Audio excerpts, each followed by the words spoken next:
Yo, this is Steve Bloom, and you're watching Moana Nui Podcast. We'll be starting soon. Don't go anywhere.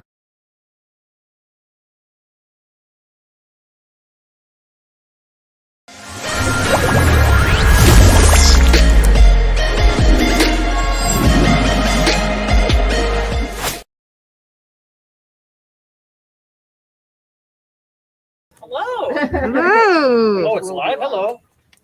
I'll make sure we get both of you in. There we go. All Perfect. right. Buongiorno, live people. Buongiorno. So we're just gonna do some Q&A. Dana has set up so it's live on hers, and then Cool. Danny's gonna ask the questions as well. Yes, and it'll also be on MomoCon, so that way everybody who couldn't come at MomoCon can check out your Say hello to us. That's so exciting.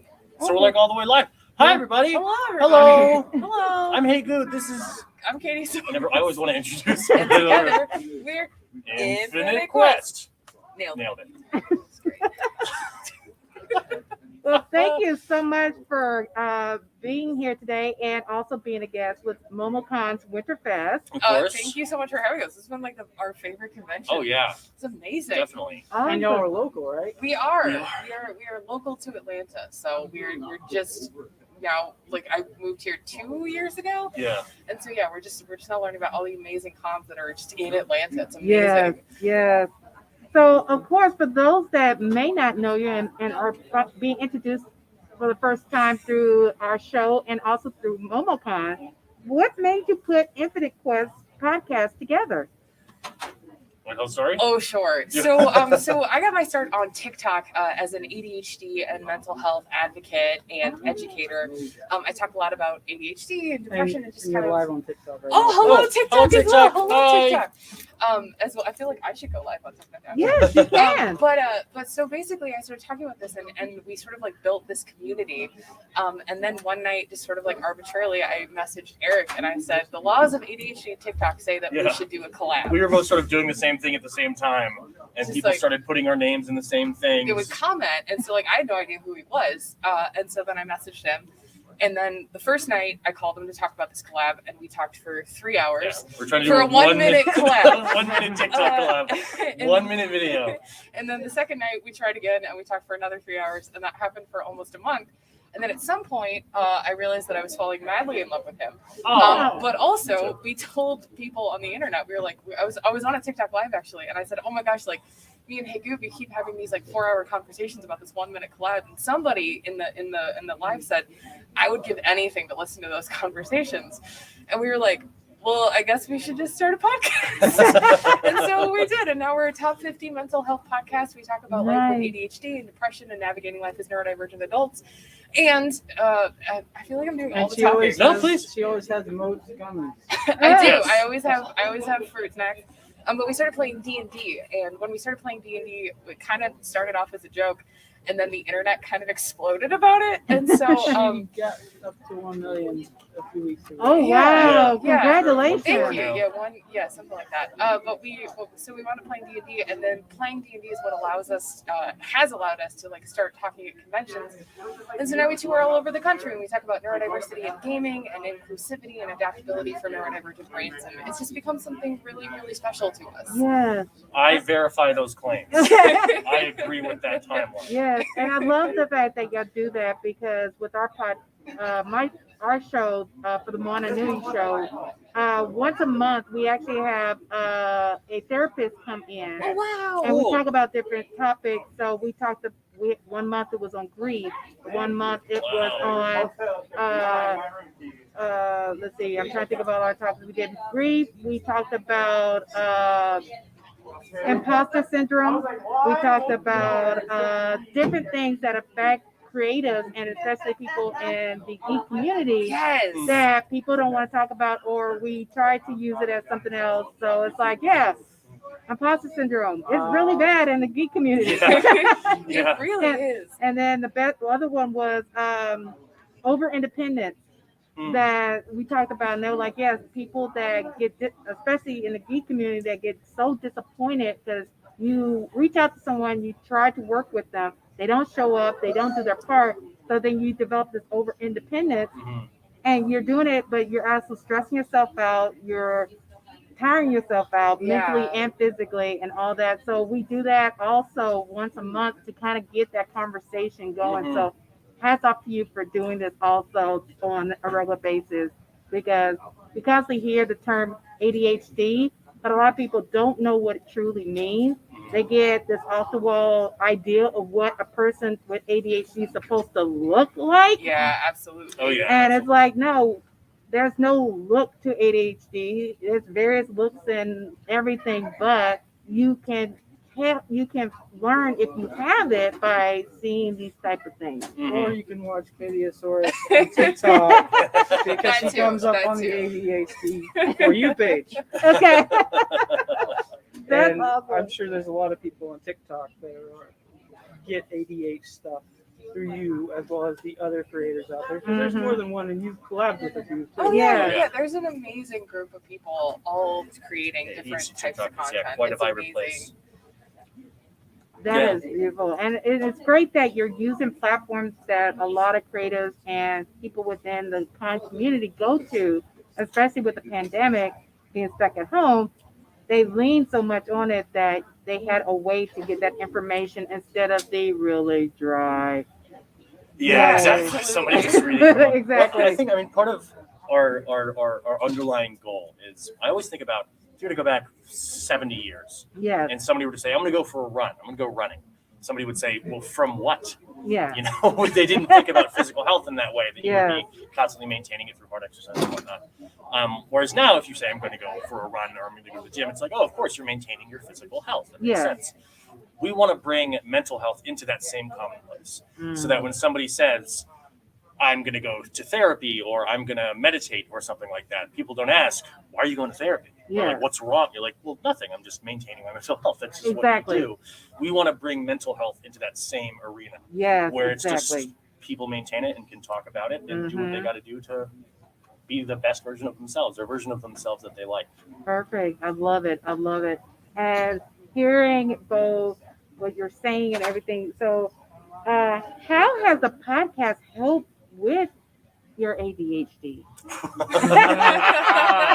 Or has it Next question. encouraged it? All right. Or did it encourage it more?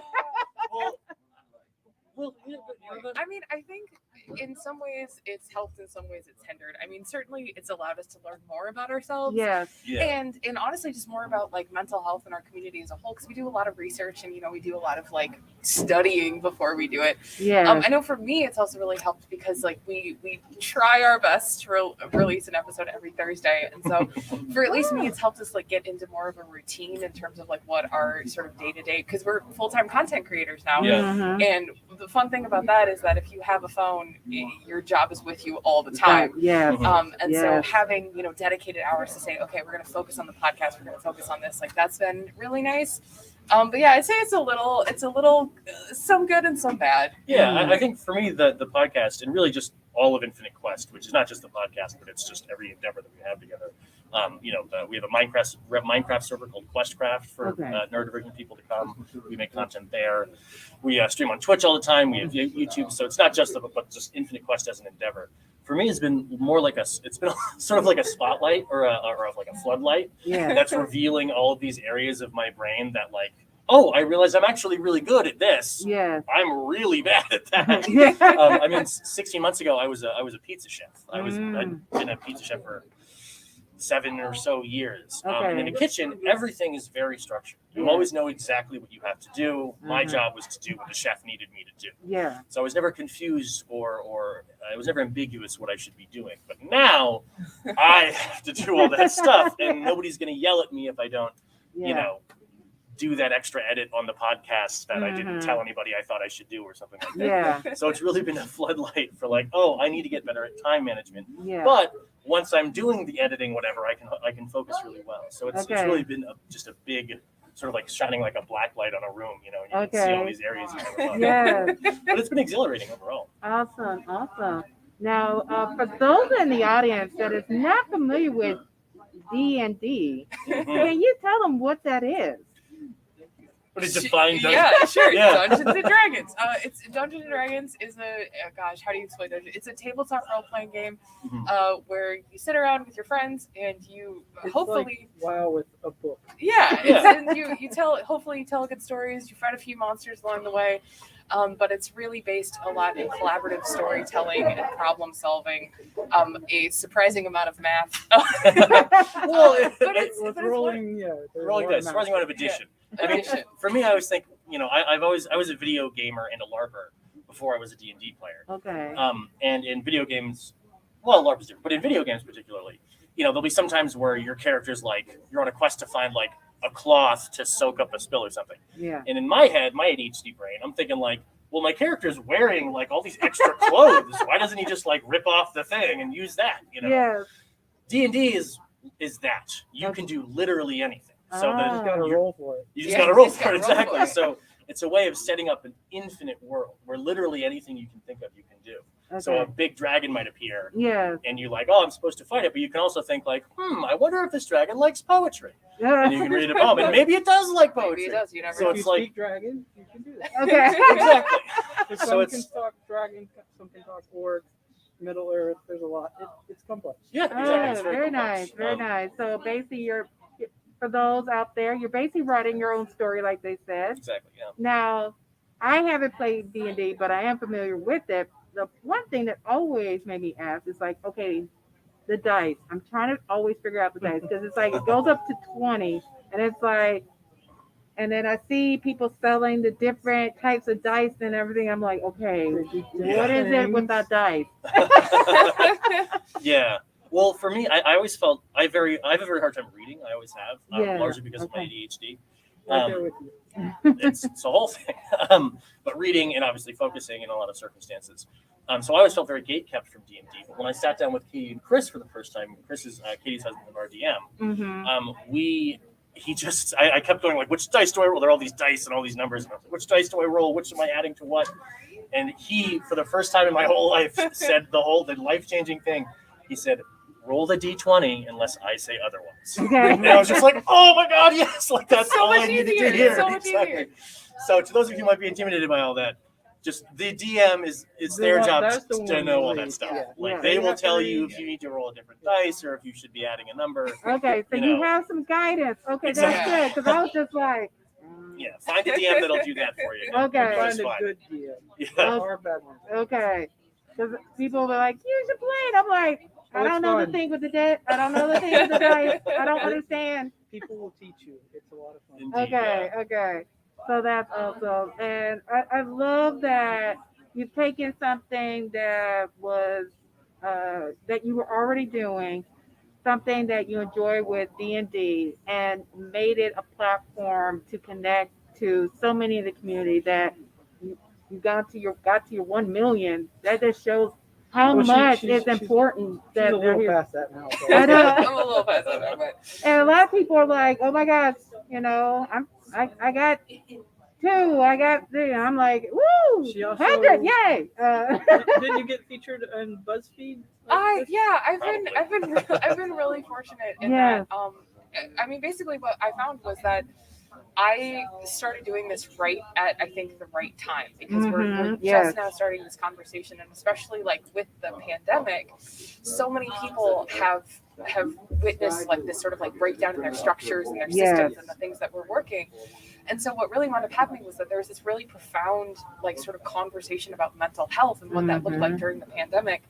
And so I think that like I don't think I'm doing anything, super out of the ordinary or magical or anything. But what I really think is important is having frank and candid conversations about the challenges of mental health.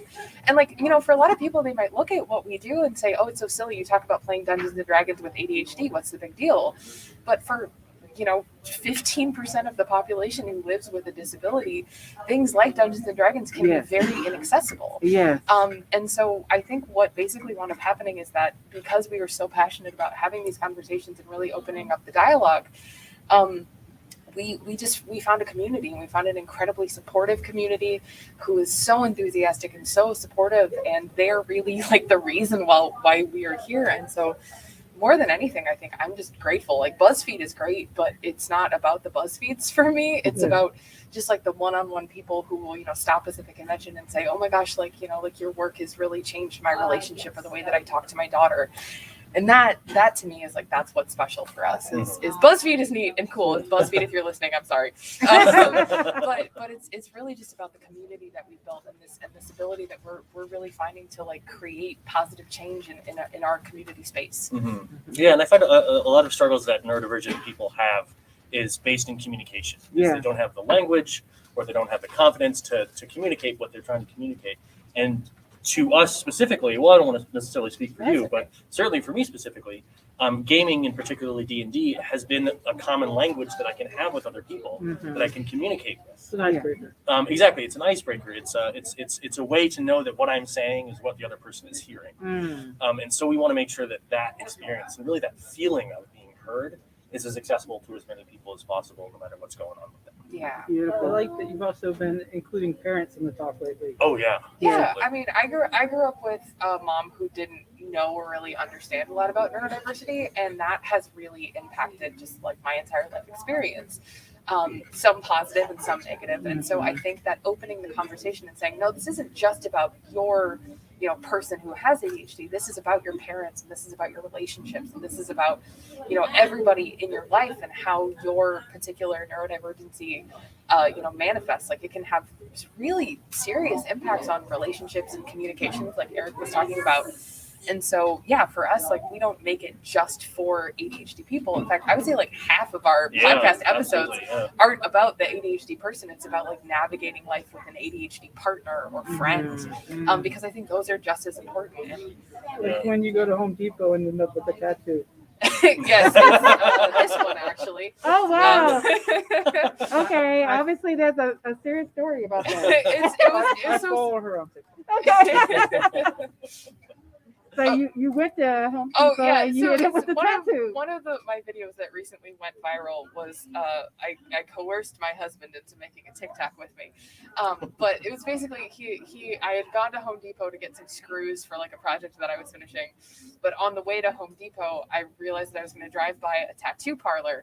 And I'd been wanting to get this tattoo for a while, but as it happened, it was the first day that I had like an afternoon off in like months. I didn't have anything to do except go get screws. And so I went and I was like, you know what? I'm just going to go get a tattoo today. And so I did so. And I went and I got this tattoo. And then I came home and my husband was like, cool, where are the screws? And I was like, forgot to get those.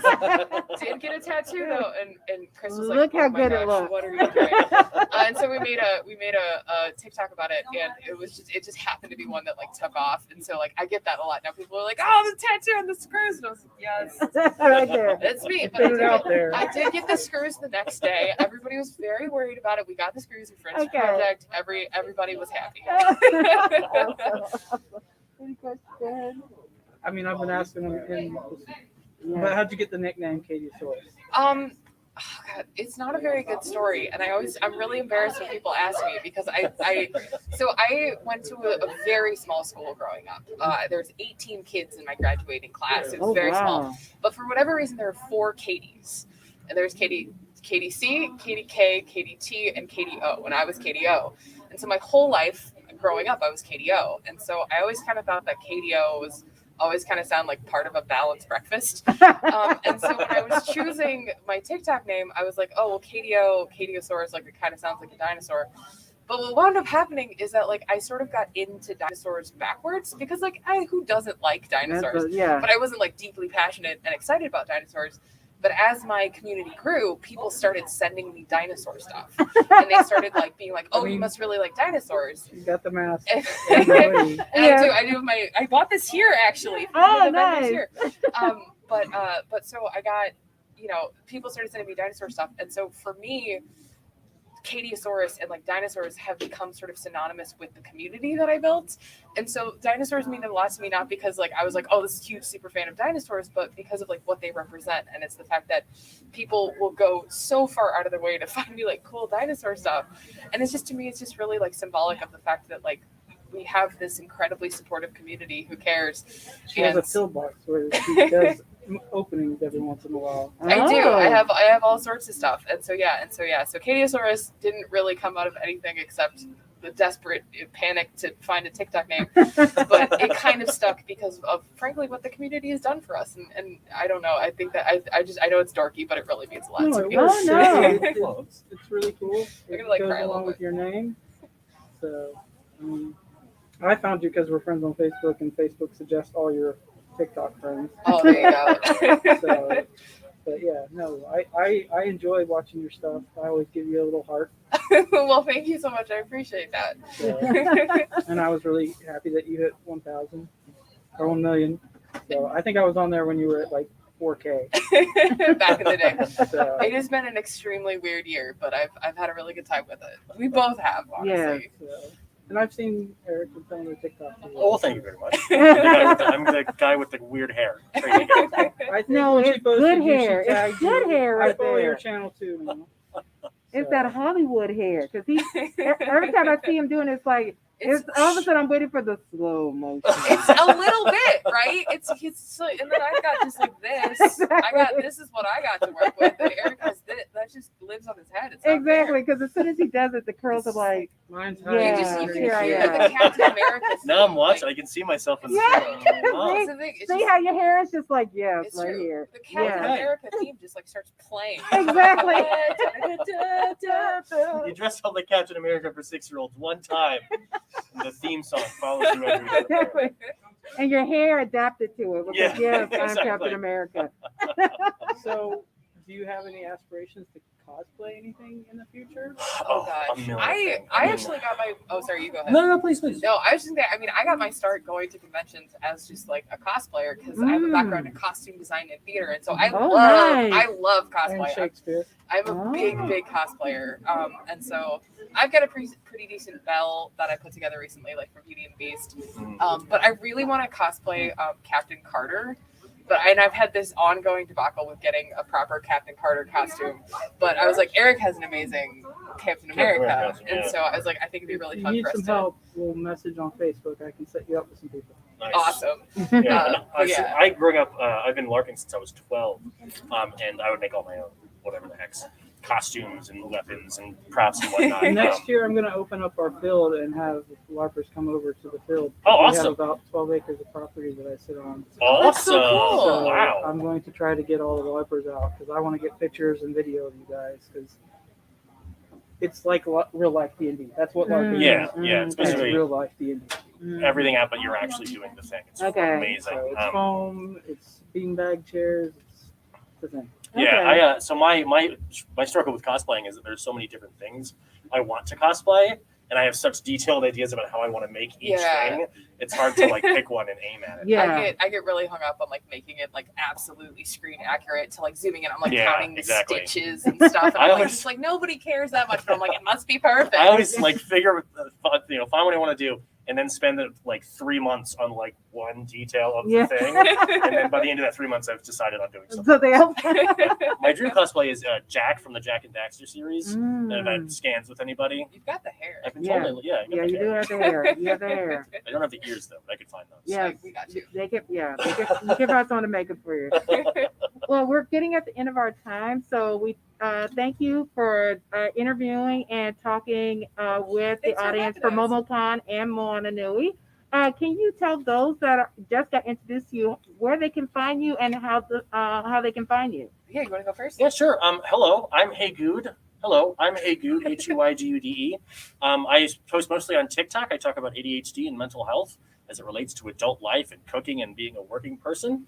You can also find me as Heygude on all the other things. I'm also the co-host of I stream every single day on Twitch, which, by the way, follow me on Twitch. And I still cannot remember which side to gesture to, like for the Chiron. I'm also the co-host of Katie and Eric's Infinite Quest and ADHD podcast.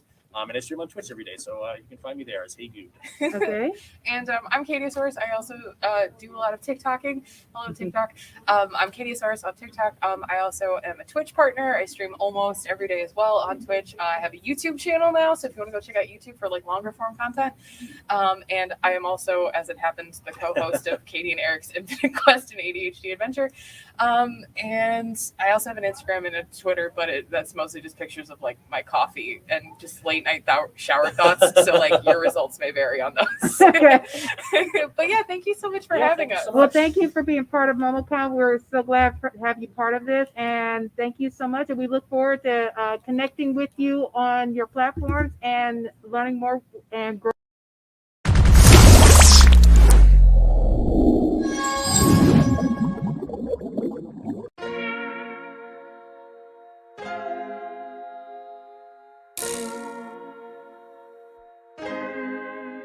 So many stories left to tell, even if we have to ourselves. Can't keep history on the shelf. If they won't tell it, we will. If this the land of the free, it was a freedom then. When they annexed Hawaii and called it Cedar Lands, without any type of payment and no signing off. Called themselves a republic in 1894. 1.2 million acres overtaken from the native Hawaiians. When they resisted, the West retaliated in violence and erasure. The Hawaiian language is banned as part of colonialism's plan to expand, yeah. Stuck between a rock and a hard place. Multiple bombings of Kaho'olawe as a part of their ongoing war with Asia. Used it as a place for target practice. No consent or compensation. Colonizers call for annexation. The work of all the locals. School will never let you know. So many stories left to tell, even if we have to ourselves. Can't keep history on the shelf. If they won't tell it, we will. Too many stories left to tell, even if we have to ourselves. Can't keep history on the shelf. If they won't tell it, we will. We will. So if you put Hawaii into perspective, well, Black and Asian history is interconnected. Considering the fight with the Pacific, then of course versus Asia, they was treated as a middleman for war, but didn't let the Western colorism run its course. Cause dark skin was a sign of dignity to core. The land was taken in the name of capitalism, when prior to it was an actual kingdom. Clap back at the system. Stuck between a rock and a hard place. Multiple bombings of Kaho'olawe as a part of their ongoing war with Asia. Used it as a place for target practice. No consent or compensation. Colonizers call for annexation. The work of all the locals. School will never let you know. So many stories left to tell, even if we have to ourselves. Can't keep history on the shelf. If they won't tell it, we will. Too many stories left to tell, even if we have to ourselves. Can't keep history on the shelf. If they won't tell it, we will. So many stories left to tell, even if we have to ourselves. Can't keep history on the shelf. If they won't tell it, we will. Too many stories left to tell, even if we have to ourselves. Can't keep history on the shelf. If they won't tell it, we will. We will.